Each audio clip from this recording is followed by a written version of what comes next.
हमें ज्वाइन किया है सुमित पी जी ने। बहुत शुक्रिया सर, क्या जा पाए, थैंक यू सो मच। बहुत बिजी शेड्यूल चल रहा है सर आपका G20 की वजह से, और हम भी आज वही पूछना चाहेंगे कि मोदी जी ने जो है वो बात की है, मीटिंग की है, और उसमें खास तौर पे कहा जा रहा है फाइनेंस मिनिस्टर जो है उनसे भी बात की है। G20 में क्या कहेंगे सर आप, क्या बातचीत चल रही है? और उसमें दो चार कंट्रीज के नाम तो नहीं लिए उन्होंने, लेकिन कुछ ऐसी बात की है कि जिनके ऊपर लोन्स हैं या इस किस्म की बात, तो वो क्या है जी? देखिए, आरजू जी शो पे बुलाने के लिए धन्यवाद, थैंक यू वेरी मच। अभी ये जो G20 में एक बड़ा इम्पोर्टेंट इवेंट है और मोदी जी के भाषण में 3-4 इम्पोर्टेंट चीज़ें उनको एक एक करके लेंगे। तो आज जो एक पहला मिनिस्ट्रियल इवेंट है, इसमें जितने भी फाइनेंस मिनिस्टर्स हैं G20 कंट्रीज के और जो सेंट्रल बैंक्स के गवर्नर्स हैं इंक्लूडिंग आरबीआई के गवर्नर साहब, ये सबको बुलाया गया था और मोदी जी का एड्रेस हुआ। तो इसमें देखिए, G20 इज इकोनॉमिक फोरम। इसमें जो बात होती है वर्ल्ड की इकोनॉमी को कैसे चलाना, कैसे निकालना, क्या करना, और आप देखेंगे तो this was coinciding with the 1 year of Russian Ukraine war, उसके आसपास ही आई। और आज ओलाफ साहब जर्मनी के चांसलर यहाँ है, फिर ऑस्ट्रेलियन प्राइम मिनिस्टर आने वाले हैं। तो काफ़ी सरगर्मियाँ दिल्ली में चल रही है अभी। तो मोदी जी ने जो एड्रेस किया है, बड़ा ज़बरदस्त एड्रेस था और 2-4 बड़े बड़े पॉइंट उन्होंने कवर किए। सबसे पहले उन्होंने बोला, देखो भैया, दुनिया की आबादी 8 बिलियन क्रॉस कर चुकी है। सस्टेनेबिलिटी को लेके कहीं कोई बात नहीं हो रही कि इस आबादी को फिजिकली, मतलब एग्रीकल्चर वाइज, इसके वाइज कैसे सस्टेन करें। तो एक सस्टेनेबल वे ऑफ लाइफ, जो एक सस्टेनेबल वे ऑफ लाइफ है, उस पर एक विचार करना चाहिए, जिसमें फाइनेंस भी आएगा, जिसमें एग्रीकल्चर भी आएगा, जिसमें बैंकिंग भी आएगी, जिसमें काफ़ी इदारे आएंगे जो आदमी को ज़रूरत है ज़िंदगी। 8 बिलियन कोई कम नंबर नहीं होता। और अगर आप एस्टिमेट्स को देखें, आने वाले 30 साल में हम सब 40 से 50% कम जगह में रह रहे होंगे जिस हिसाब से आबादी बढ़ रही है। एक ग्लोबल नंबर है। पहली बात तो इस पे बात हुई। दूसरी बात उन्होंने कहा कि देखो, कोविड जो है वो ये सेंचुरी में एक बार आती है ऐसा, और कोविड की मार इकोनॉमी को लग गई। उन्होंने रशियन यूक्रेन वॉर की बात नहीं की, पर रशियन यूक्रेन वॉर से और जो मार थी वो और लगी है, बिल्कुल वो जो कहते हैं ना, वो और घस गई। तो कोविड की मार नहीं खत्म हो रही थी, रशियन यूक्रेन वॉर का लफड़ा हो गया। और आपको मैं एक चीज बता दूं आज मुझे, ये जो यूनेस्को वगैरह, ये जो हम चैरिटीज वगैरह की बात करते हैं, टोटल 7 बिलियन की चैरिटी करते हैं पूरी दुनिया में। अब पूरी दुनिया में आपके पास 200 से ज्यादा कंट्री है। 7 बिलियन है, ये हमें कहता बहुत चैरिटी होती जी, ये होती जी, होती जी। और आपको पता है, रशियन यूक्रेनी वॉर में अभी अमेरिका और एलाइज ने $150 बिलियन लगा दिए। 150 बिलियन का हथियार और ये गोला बारूद दिया, $150 बिलियन। अगर इस $150 बिलियन को ह्यूमैनिटी के लिए लगा जाए तो ह्यूमैनिटी कहाँ से कहाँ पहुंचे। ये कुछ हार्ड फैक्ट्स है। दूसरा, मोदी जी ने कहा, बोला देखो भाई, बहुत सी कंट्रियां अभी ऐसी हैं जो डेट के कारण दबी हुई है। देखो, उन्होंने चाइना का नाम नहीं लिया, बट कहीं ना कहीं इशारा चाइना की तरफ। आप जानते हैं, करीब दुनिया में 100 कंट्रियां है which are debt trapped by China, 50 to 100, some people say 70, some 80, some people even say 100। उनमें से 60 कंट्रियां ऐसी जिन्होंने कहा हम चाइना को तुम्हारा पैसा नहीं देते, जो करना कर ले। और अभी हमारे पास करीब 18 कंट्रियां अफ्रीका की और elsewhere they have come to us for helping them to restructure their debt। अब पाकिस्तान तो यहूदियों से पैसे मांग रखा है, रॉथशिल्ड्स हैं, तो पर आपके लिए, आपको पैसे तो आप किसी से भी ले सकते हो। पर यहाँ पे these people are coming to us कि भाई आप हमें डेट रिस्ट्रक्चर करो।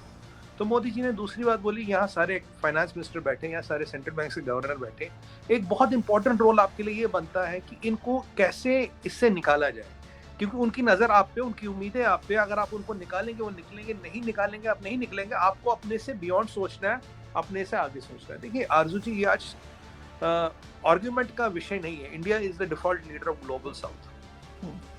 ग्लोबल साउथ में 90% दुनिया की कंट्रियां आती है, और आप जानती हैं केवल 10% कंट्रियां भी ऐसी दुनिया में नहीं जिनका जीडीपी $10,000 से ऊपर है। बाकी सारा आप मान लीजिए global south, developing, developed, under developed, सब। अब उनके लिए कौन बात करे? अब हमारी प्रेसिडेंसी है, वासुदेव कुटुंबकम की बात करें, सर्वे संतु निरामया की बात कर रहे हैं, तमसो मा ज्योतिर्गमयम की बात कर रहे हैं, तो हमारा फर्ज बनता है, जिम्मेदारी बनती है, हम इन कंट्रियों की भी बात करें। भाई, इन्हें डेट में फंसा रखा, डेट में डुबा रखा, अनसस्टेनेबल डेट है इनके पास। ये नहीं कि देना नहीं चाहते, दे ही नहीं पाएंगे, सच्चाई ये है, दे ही नहीं पाएंगे। दुनिया में एक आंकड़ा है आजू जी, दुनिया का जो जीडीपी करीब $100 ट्रिलियन है, 110, 100, 110 नया नंबर जैसा भी आएगा। और जो दुनिया में डेट है वो $350 ट्रिलियन है। दुनिया की इकोनॉमीज आर हाईली लेवरेज्ड। और मैं आपको यूएस की डेट की बात बताऊं थोड़ा रेफरेंस के लिए, $34.1 ट्रिलियन क्यूमुलेटिव डेट। और मैं आपको चाइना की डेट की बात करूँ, China cumulative debt has climb to $52 trillion, which is more than 50% of global GDP. India का cumulative debt 2.28 trillion, external debt 600 billion. तो हम तो बहुत सेफ हैं, अगर आप अभी देखें तो हम बहुत सेफ हैं। और यूएस में जो क्रेडिट कार्ड की स्पेंडिंग्स हैं और जो लोन्स है, that has cross the savings. It's a red line, बहुत बड़ी रेड लाइन है इकोनॉमिक्स में। तो ये चीजें हैं, मतलब debt is becoming a big problem. देखिए आप क्या करते हैं, आप नोट छापते हो, नोट छापते हो, इन्फ्लेशन आती है, इन्फ्लेशन आती है, फिर आप डॉलर कंट्रोल करके इधर उधर करके उसको गरीब कंट्रोल पर डाल देते हो। पर अब वो गरीब बेचारे इतने गरीब हो गए, उनके पानी यहाँ तक आ गया, वो यहाँ तक पानी में, अब वो कुछ कर ही नहीं पाएंगे। तो कह रहे भाई इसके लिए कुछ ना कुछ सोचना पड़ेगा, और हमें अपने बारे में नहीं सोचना कि आप जी अब चेंज, अब रीजन क्लाइमेट हो सकता है, रीजन फूड हो सकता है, फर्टिलाइजर हो सकता है, रीजन क्लाइमेट चेंज हो सकती है, रीजन कोविड हो सकता है, रीजन डेट ट्रैपिंग। उन्होंने डेट ट्रैपिंग का नाम दिया, और आप जानते हैं सबसे ज्यादा डेट ट्रैप दुनिया में अगर किसी ने किया, चाइना ने किया। श्रीलंका अगर डूब रहा तो चाइनीज डेट से डूब रहा, पाकिस्तान की अगर ये हालत है तो चाइनीज डेट है।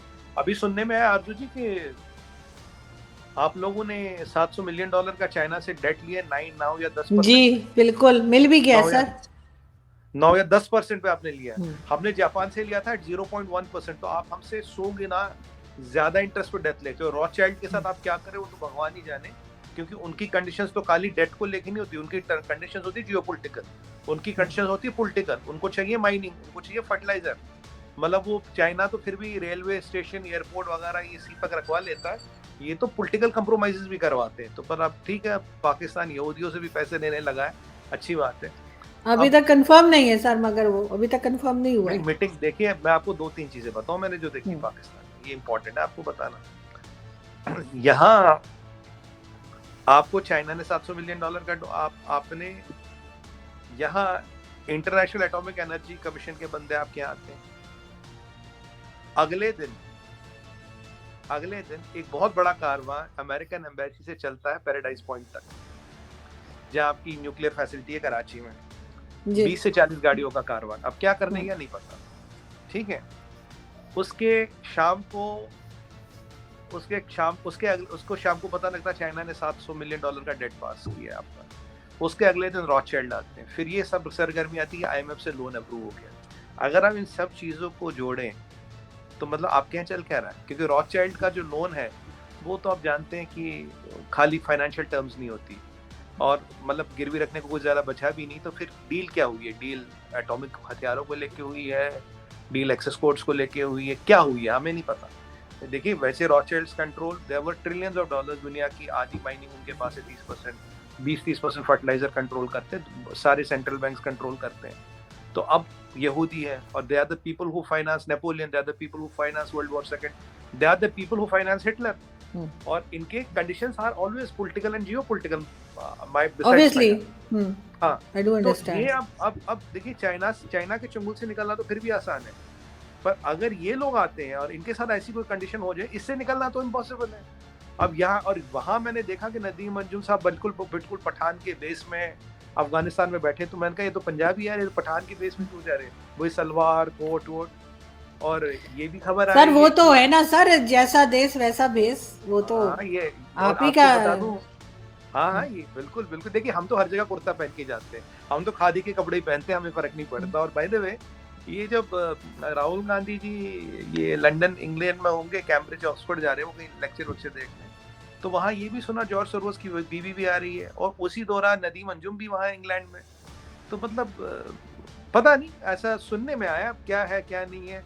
तो मेरे कहने का मतलब है आरजू जी, बहुत नहीं, आप खुल के कहिए सर, क्या कहना चाह रहे हैं? नहीं, मैं तो ये तो कोइंसिडेंस भी हो सकता, नहीं भी हो सकता।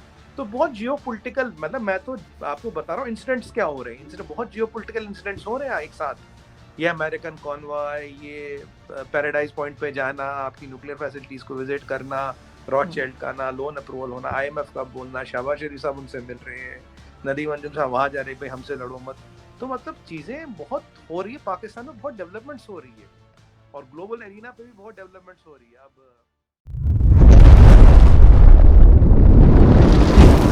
एकलव्य न्यूज इंडिया, अंतर्राष्ट्रीय खबरों का मंच।